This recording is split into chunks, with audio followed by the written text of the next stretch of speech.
ناظرین، اسرائیل کیسے طاقتور بنا، یہ اس سیریز کی ہماری دوسری ویڈیو ہے جس میں ہم آپ کو بتائیں گے کہ اسرائیل کی فوجی طاقت کا راز کیا ہے اور اسرائیل ایٹمی طاقت کیسے بنا۔ کیا وجہ ہے کہ اسرائیل سے پوری دنیا خوف کھاتی ہے؟ وہ کون سے ہتھیار ہیں جو صرف اسرائیل کے پاس ہیں اور کسی کے پاس نہیں؟ تو ناظرین، بات کچھ یوں ہے کہ مسلمانوں کو اس خوش فہمی سے باہر نکل آنا چاہیے۔ اگر خدا نخواستہ اسرائیل نے یروشلم پر قبضہ کر لیا یا خاکم بدن مسجد اقصی کو ڈھا دیا تو پوری دنیا کے مسلمان اٹھ کھڑے ہوں گے اور اسرائیل کی اینٹ سے اینٹ بجا دیں گے۔ بابری مسجد گرا دے گی، کیا ہوا؟ کیا آج کسی کو بھی یاد ہے؟ عراق، شام اور افغانستان کو تہس نہس کر دیا گیا، روہنگیا کے مسلمانوں کو گاجر مولی کی طرح کاٹ دیا گیا، کشمیریوں کو پیس کر رکھ دیا گیا۔ کیا مسلمانوں کی کسی حکومت نے کچھ کیا؟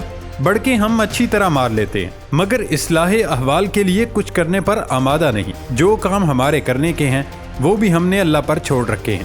جو مقابلہ اور غلبہ آج یہود کو حاصل ہے وہ انہوں نے چند سیر گندم کے عوض نہیں پایا، انہوں نے بھی بڑی مارے کھائے ہیں، کئی صدیوں تک در بدر رہے مگر پھر انہوں نے اپنے اندر عبرت کی نگاہ انسٹال کر لی۔ دنیا کے اندر حکمرانی کے پیراڈوم کو سمجھا، سائنسی بنیادوں پر اس میں اپنی جگہ بنانے کی کوشش کی، اقتدار اور طاقت کے مراکز میں گھسنے کے راستے تلاش کیے۔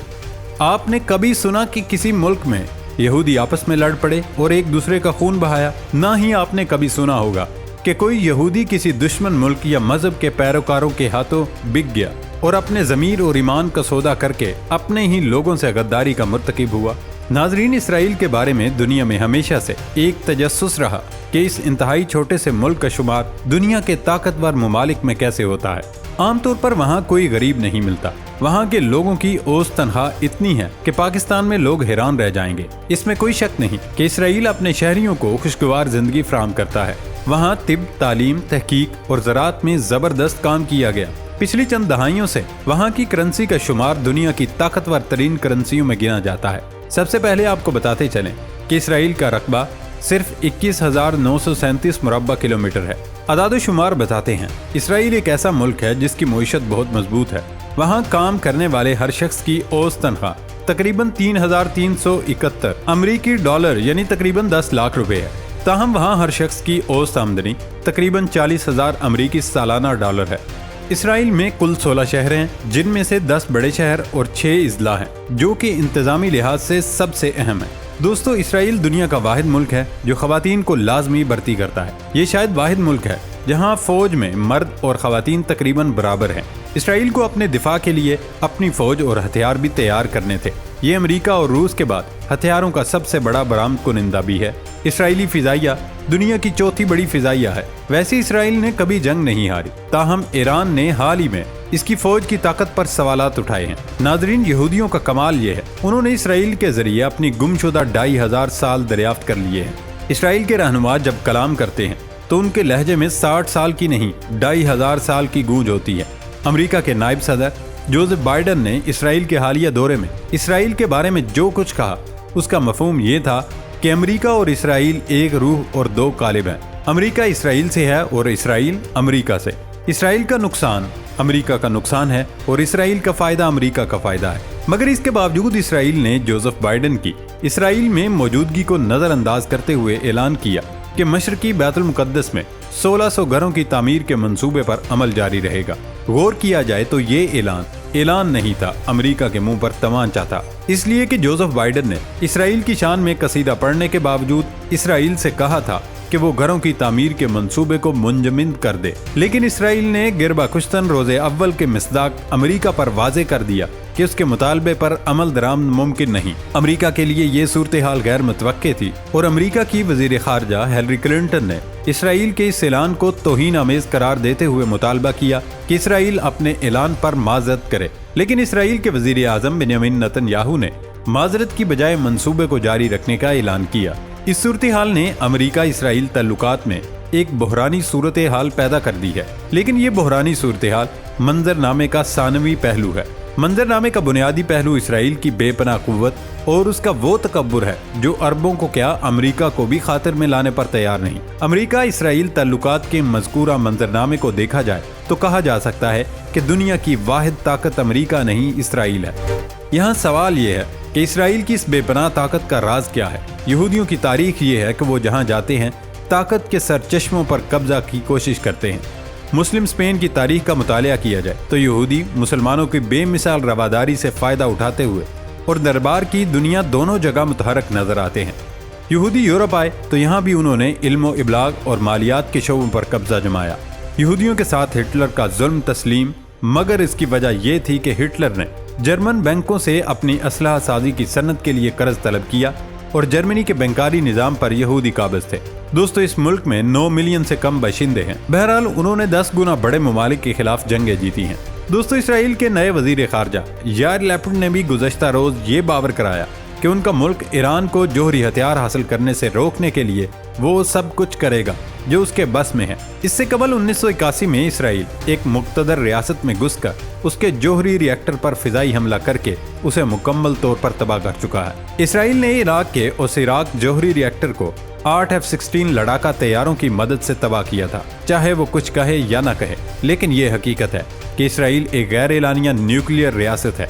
इसके पास न्यूक्लियर हथियार हैं और वो एक न्यूक्लियर ताकत है, लेकिन वो नहीं चाहता कि मजीद कोई दूसरा मुल्क जोहरी ताकत हासिल करे। हालांकि खुद इसराइल अपने न्यूक्लियर प्रोग्राम को इतना खुफिया रखता है कि कोई इसराइली ओहदेदार इस पर बात तक नहीं करना चाहता। इसराइल ने ना तो कभी इस बात की तरदीद की है और ना ही कभी कबूल किया कि उसके पास न्यूक्लियर हथियार हैं, और अगर हैं भी तो कितने हैं।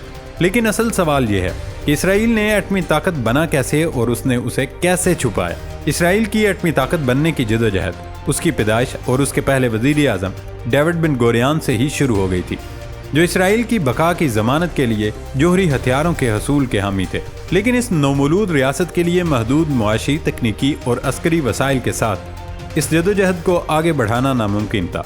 लिहाजा इसराइल ने एटमी रियासत बनने के लिए अमेरिका, फ्रांस, जर्मनी, बरतानिया और यहाँ तक कि नॉर्वे जैसे ममालिक के साजो सामान और महारत पर इन्हिसार किया, जो कि एक मुज़हिका खेज बात है, क्योंकि ये ममालिक आज एटमी फैलाव के खिलाफ मजबूत मुहिम चलाने वाले अनासिर हैं। इसराइल ने सिर्फ मदद हासिल करने पर इक्तफा नहीं किया, बल्कि वो इस हद तक चला गया कि उसने अपने इत्तेहादियों से जोहरी राज चोरी किए, और जब उसके इत्तेहादियों को इस बात का पता चला, उन्होंने बजाय कोई इकदाम उठाने के अपनी आंखें फेर ली। यानी भाई सितम ज़रीफ़ी देखें कि इन लोगों ने न्यूक्लियर राज चोरी किए, ज़मीन चोरी की, हकूक चोरी किए, यहाँ तक कि अरबों की डिशें, फलाफुल और हुमस तक चोरी करने की कोशिश की। खैर, आगे बढ़ते हैं। 1956 में सवेज नहर के बहरान पर फ्रांस और इसराइल मिस्र पर काबू पाने में नाकाम हुए, तो फ्रांस ने अपने इस मुश्तरका दुश्मन पर काबू पाने के लिए इसराइल के साथ मिलकर काम किया। चुनाचे फ्रांस ने तिल अबीब को अल्जीरिया के मामलात पर इंटेलिजेंस मुहैया करने के बदले में कुछ जोहरी महारत भेजी, जहां फ्रांस एंटी कॉलोनियल बगावत का मुकाबला कर रहा था। फ्रांसीसी प्रोग्राम को फ्रांसीसी नजात यहूदी साइंसदानों की एक बड़ी तादाद की हमदर्दी हासिल थी। 1950 के आखिर तक फ्रांस ने 2500 कारकुनों को दिमोना गांव भेजा ताकि वो इसराइल को एटमी रिएक्टर और एक खुफिया रीप्रोसेसिंग प्लांट बनाने में मदद दे सके। ये तादाद इतनी थी कि पूरा गांव रेनॉल्ड्स और फ्रांसीसी हाई स्कूलों से भरे हुए एक फ्रांसीसी कस्बे में बदल गया। लेकिन तवक्को के मुताबिक पूरा प्रोजेक्ट मुकम्मल राजदारी के पर्दों में छुपा दिया गया। अमरीकी तफ्तीशी सहाफ़ी सैमो रिहर्श के मुताबिक फ्रांसीसी कारकुनों को फ्रांस या किसी और जगह रिश्तेदारों और दोस्तों को बराह रास्त खत लिखने से मना किया गया था। उनके खतूत लातीनी अमेरिका में एक डेली पोस्ट ऑफिस बॉक्स को भेजे जाते थे। बीबीसी के मुताबिक 1959 में बरतानिया और नॉर्वे ने इसराइल को 20 टन ड्यूटेरियम ऑक्साइड भी फराहम किया, जिसे भारी पानी भी कहा जाता है। दोनों हुकूमतों को शुबा था कि इस सामान को हथियार बनाने के लिए इस्तेमाल किया जाएगा, लेकिन जानबूझकर उन्होंने नजरें फेर ली। बीबीसी का यह भी दावा है कि जब हिराल्ड डोल्सन वजीर आजम थे, बरतानिया ने इसराइल को प्लूटोनियम की भारी मिकदार फराहम की। एक रिपोर्ट के मुताबिक इब्राहिम फैनबर्ग जैसे यहूदी अमरीकी ताजरों की काविशों की बदौलत इसराइल को बैरून मुल्क से भी माली मदद भी मिल रही थी। इसराइल के जोहरी प्रोग्राम के लिए $10 मिलियन फंड इकट्ठा करने का सहरा भी इब्राहिम फैनबर्ग के सर जाता है। दीगर ममालिक जिन्होंने इसराइल के जोहरी बोली की हिमायत की, उनमें अर्जेंटाइन और जनूबी अफ्रीका की मकबूजा हुकूमतें शामिल हैं। लेकिन इसराइल न सिर्फ मटीरियल और महारत खरीदता था, बल्कि उसे चोरी भी कर लेता था। लाकाम नाम एक इसराइली जासूस रिंग को दिया गया है, जिसने ये खुफिया मिशन सर अंजाम दिए थे। ये एक इसराइली खुफिया एजेंसी है जिसने बैरून मुल्क साइंसी और तकनीकी खुफिया मालूमात जमा की थी। बिजनेस इंसाइडर के मुताबिक अर्नोन मिल्चन भी इसराइली जासूस नेटवर्क का हिस्सा थे। द गार्जियन के मुताबिक मिल्चन, जिन्हें 1965 में शमून ने तिल अबीब के नाइट क्लब में भर्ती किया था, इसको यूरेनियम की अफजूदगी करने वाले अहम टेक्नोलॉजी को हासिल करने सेंट्रीफ्यूजेस के ब्लूप्रिंट्स की तस्वीर खींचने की जिम्मेदारी सौंपी गई थी, जिसके लिए एक जर्मन ओहदेदार को मुबैना तौर पर रिश्वत दी गई। दोस्तों, अब एक मुज़हिकाहेज़ बात आपको बताते हैं। दरअसल इसी तरह के ब्लूप्रिंट्स को एक पाकिस्तानी मुलाजिम डॉक्टर अब्दुल कदीर खान ने दूसरी बार चोरी किया था। ये ब्लूप्रिंट्स पाकिस्तान के न्यूक्लियर एनरिचमेंट प्रोग्राम की बुनियाद रखने के लिए इस्तेमाल किए गए थे और बादशाह मुबैना तौर पर लीबिया, शुमाली कोरिया और ईरान तक भी पहुंच गए। यही वजह है कि इसराइल 2010 में ईरान के जोहरी मकामात को हैक करने में कामयाब रहा था, क्योंकि ये तकरीबन एक जैसे सेंट्रीफ्यूजेस ही थे। माजी में भी कई बार इसराइल के जोहरी हथियारों के प्रोग्राम का इंकशाफ हो चुका है। सिर्फ यही नहीं, 1979 में एक अमरीकी जासूस सैटेलाइट ने जनूबी अटलांटिक समंदर में इसराइली जोहरी तजर्बे के फ्लैशेस को रिकॉर्ड किया, लेकिन उसे भी दबा दिया गया। फॉरेन पॉलिसी मैगजीन के मुताबिक इस वक्त के अमरीकी सदर जिमी कार्टर ने इंतहाई चालाकी से इस इंटेलिजेंस इत्तला को दफन कर दिया, क्योंकि वो मिस्र इसराइल अमन मुआहदे को खतरे में नहीं डालना चाहते थे। जबकि इत्तलात के मुताबिक जिमी कार्टर को दोबारा हुकूमत का हिस्सा बनने के लिए भी इसराइल की हिमायत की जरूरत थी। स्वीडन में कायम थिंक टैंक सिप्रे के मुताबिक इसराइल आज 80 से 400 न्यूक्लियर वारहेड्स रखता है। ये जोहरी अदम फैलाव माहदे NPT का दस्तकुनिंदा नहीं है और अक़वाम मुत्तहिदा के इंस्पेक्टर्स को इसके जोहरी मकामात पर जाने की इजाज़त नहीं। लेकिन अगर हम कुछ दहाइयाँ पीछे जाएं तो इसराइल ने लबनान, गजा, मगरबी किनारे, मिस्र, शाम और उर्दन के साथ किया तो क्यों हम इसराइली जोहरी बहरान या यहाँ तक के अमरीकी जोहरी बहरान के बारे में बात नहीं कर रहे हैं? क्योंकि सिर्फ वही हैं जिन्हें वाक़यतन इस ताकत को इस्तेमाल किया है। देखें, हकीकत ये है कि एटमी हथियारों की हैसियत एक तबाही फैलाने वाले सामान से ज्यादा है। ये ज़बरदस्ती खारजा पॉलिसी के आलाकार हैं और सबसे अहम बैनुल अक़वामी सियासत में वक़ार और ताकत की अलामत है।